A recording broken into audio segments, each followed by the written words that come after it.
अगर कभी अवाम की कोई नुमाइंदा हुकूमत बन भी गई तो उसे हर तरह की साजिश के जरिए से पहले बेअसर और फिर फारिग कर दिया जाता है। इसमें यह भी परवाह नहीं की जाती कि इससे रियासती ढांचा कमजोर होगा, अक़वाम आलम में जग हंसाई होगी और अवाम का रियासती इदारों पर से एतमाद उठ जाएगा। ये बात पाकिस्तान के बच्चे बच्चे की जुबान पर है कि 73 साला तारीख में एक बार भी किसी मुंतखब वज़ीर आज़म को अपनी 5 साल की आईनी मुद्दत पूरी नहीं करने दी गई। हर डिक्टेटर ने औसतन 9 साल गैर आईनी तौर पर हुकूमत की, जबकि अवाम के वोटों से मुंतखब वज़ीर आज़म को औसतन 2 साल से ज्यादा का अरसा शायद ही मिला हो। जर्नैलों की मुहिम जोई को रोकने के लिए 1973 के आइन में आर्टिकल 6 डाला गया, आर्टिकल 6, लेकिन उसके बाद भी 20 साल जर्नैली आमरीत के नजर हो गए। ख़वातीनो हज़रात और जनाब सदर, जब एक डिक्टेटर को आइन शिकनी के जुर्म में पहली बार अदालत के कटहरे में लाया गया तो आपने देखा क्या हुआ। क्या हुआ? मुझे यह कहते हुए दुख होता है कि जिस तरह हर माशल्लाह को अदालतों ने जायज करार दिया, डिक्टेटर्स को आइन से खिलवाड़ करने का इख्तियार दिया, 3-3 सालों के लिए दिया, उसी तरह 2 बार आइन तोड़ने वाले को बरियत का सर्टिफिकेट भी अदालतों ही ने दिया। उसे एक दिन तो क्या, 1 घंटे के लिए भी जेल में ना डाला जा सका। पूरी दास्तान है मेरे पास जो किसी वक्त सुनाऊंगा कि कहां से कहां ले गए, जबकि आइन पर अमल करने वाले अभी तक कटहरों में खड़े हैं और जेलों में पड़े हैं।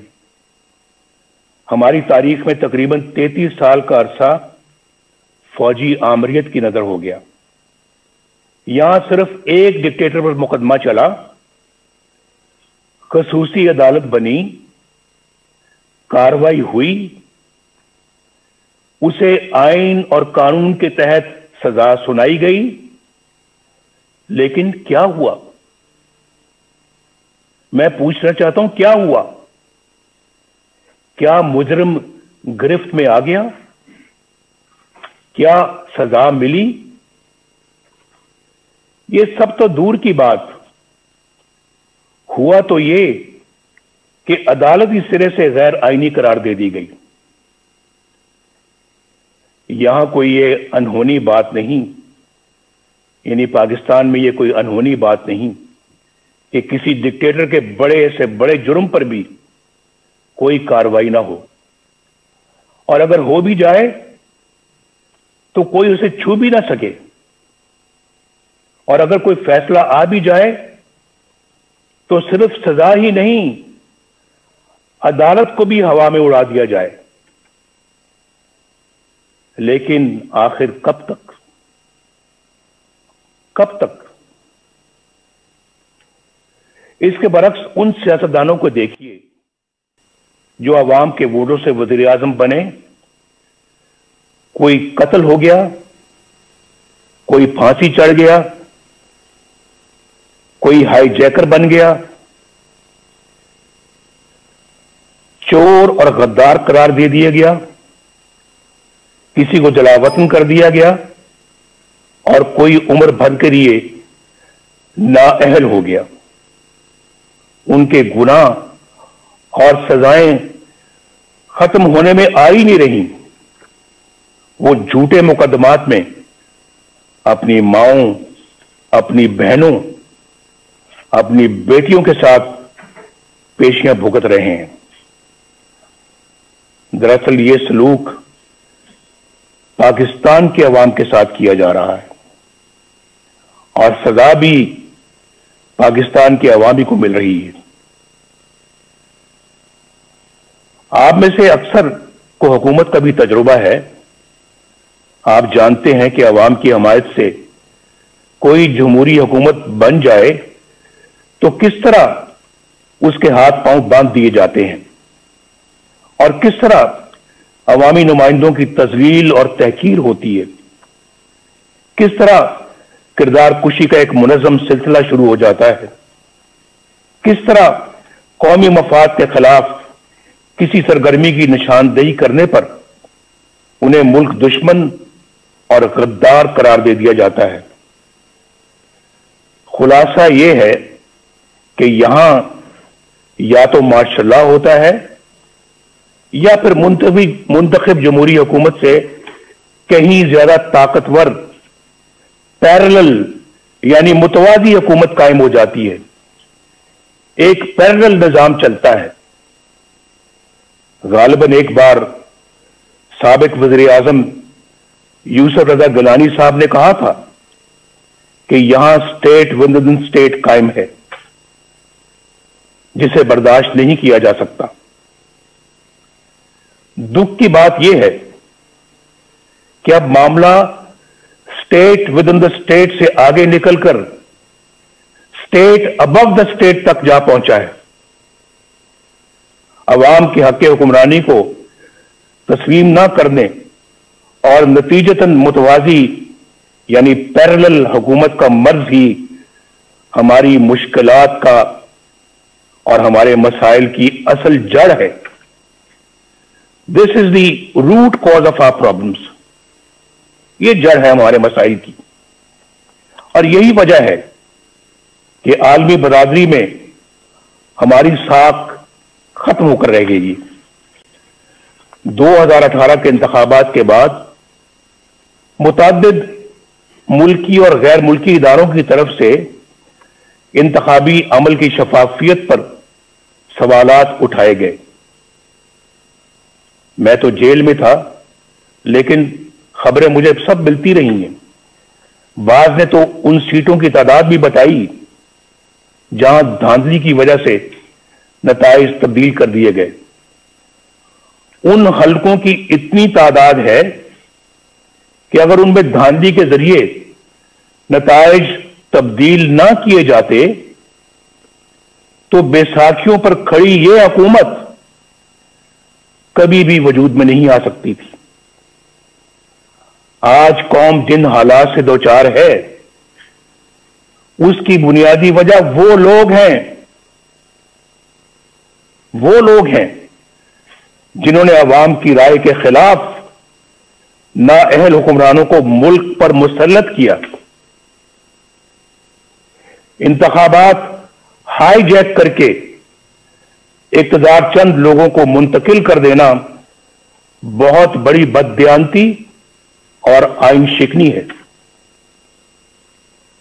हम चंद रुपयों की खातिर डाका डालने वालों के लिए तो बड़ी से बड़ी सजा का तकाजा करते हैं, लेकिन अवाम के हकूक पर डाका डालना कितना संगीन जुर्म है, क्या किसी ने सोचा है?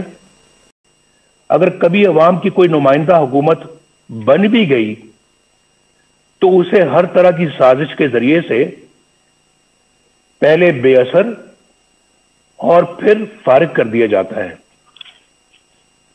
इसमें यह भी परवाह नहीं की जाती कि इससे रियासती ढांचा कमजोर होगा, अक़वाम आलम में जग हंसाई होगी और अवाम का रियासती इदारों पर से एतमाद उठ जाएगा। ये बात पाकिस्तान के बच्चे बच्चे की जुबान पर है कि 73 साला तारीख में एक बार भी किसी मुंतखब वज़ीर आज़म को अपनी 5 साल की आईनी मुद्दत पूरी नहीं करने दी गई।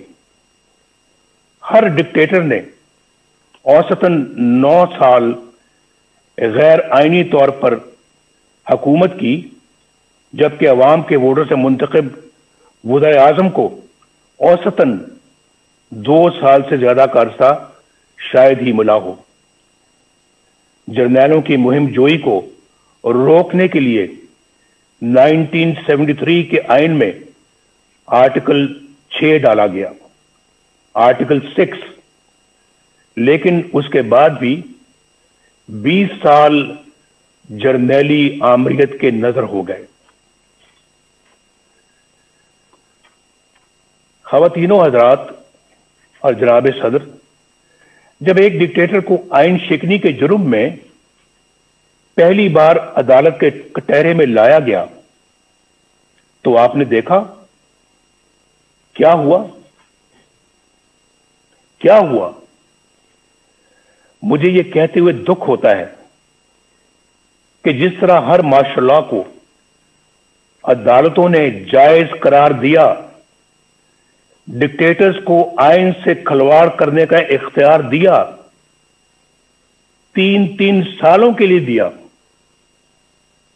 उसी तरह 2 बार आइन तोड़ने वाले को बरियत का सर्टिफिकेट भी अदालतों ही ने दिया।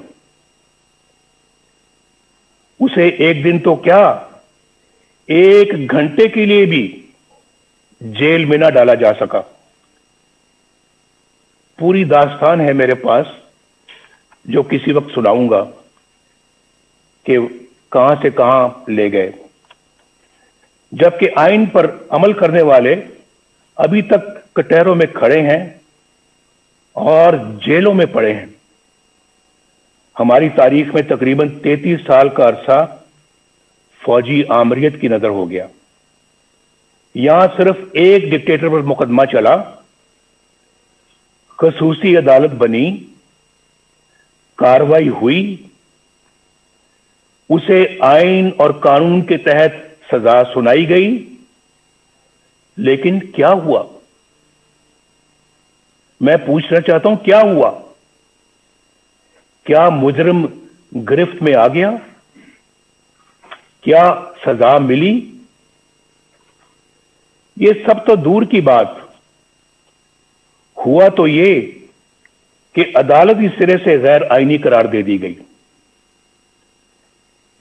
यहां कोई ये अनहोनी बात नहीं, यानी पाकिस्तान में ये कोई अनहोनी बात नहीं कि किसी डिक्टेटर के बड़े से बड़े जुर्म पर भी कोई कार्रवाई ना हो, और अगर हो भी जाए तो कोई उसे छू भी ना सके, और अगर कोई फैसला आ भी जाए तो सिर्फ सजा ही नहीं, अदालत को भी हवा में उड़ा दिया जाए। लेकिन आखिर कब तक? कब तक? इसके बरक्स उन सियासतदानों को देखिए जो अवाम के वोटों से वजीर आजम बने। कोई कत्ल हो गया, कोई फांसी चढ़ गया,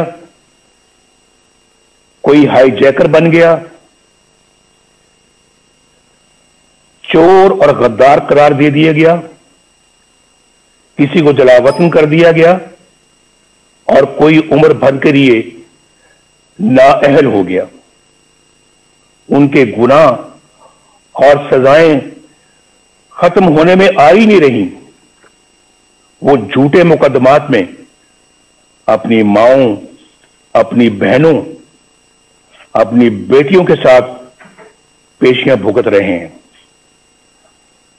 दरअसल ये सलूक पाकिस्तान के अवाम के साथ किया जा रहा है, और सजा भी पाकिस्तान के अवामी को मिल रही है। आप में से अक्सर को हुकूमत का भी तजुर्बा है। आप जानते हैं कि अवाम की हमायत से कोई जमहूरी हुकूमत बन जाए तो किस तरह उसके हाथ पांव बांध दिए जाते हैं, और किस तरह अवामी नुमाइंदों की तजलील और तहकीर होती है। किस तरह किरदार कुशी का एक मुनज़्ज़म सिलसिला शुरू हो जाता है। किस तरह कौमी मफाद के खिलाफ किसी सरगर्मी की निशानदेही करने पर उन्हें मुल्क दुश्मन और गद्दार करार दे दिया जाता है। खुलासा यह है कि यहां या तो मार्शल लॉ होता है या फिर मुंतखब जमहूरी हुकूमत से कहीं ज्यादा ताकतवर पैरेलल यानी मुतवाजी हुकूमत कायम हो जाती है। एक पैरेलल निजाम चलता है। गालिबन एक बार साबिक वज़ीर आज़म यूसुफ रज़ा गिलानी साहब ने कहा था कि यहां स्टेट विद इन स्टेट कायम है, जिसे बर्दाश्त नहीं किया जा सकता। दुख की बात यह है कि अब मामला state with in the state से आगे निकलकर स्टेट अबव द स्टेट तक जा पहुंचा है। अवाम के हक हुक्मरानी को तस्लीम ना करने और नतीजतन मुतवाजी यानी पैरेलल हुकूमत का मर्ज ही हमारी मुश्किलात का और हमारे मसाइल की असल जड़ है। This is the root cause of our problems. ये जड़ है हमारे मसाइल की, और यही वजह है कि आलमी बरादरी में हमारी साख खत्म होकर रह गई। 2018 के इंतखाबात के बाद मुतअद्दिद मुल्की और गैर मुल्की इदारों की तरफ से इंतखाबी अमल की शफाफियत पर सवालात उठाए गए। मैं तो जेल में था, लेकिन खबरें मुझे सब मिलती रही हैं। बाज ने तो उन सीटों की तादाद भी बताई जहां धांधली की वजह से नताइज तब्दील कर दिए गए। उन हलकों की इतनी तादाद है कि अगर उनमें धांधली के जरिए नताइज तब्दील ना किए जाते तो बैसाखियों पर खड़ी यह हुकूमत कभी भी वजूद में नहीं आ सकती थी। आज कौम जिन हालात से दो चार है, उसकी बुनियादी वजह वो लोग हैं जिन्होंने अवाम की राय के खिलाफ नाअहल हुक्मरानों को मुल्क पर मुसल्लत किया।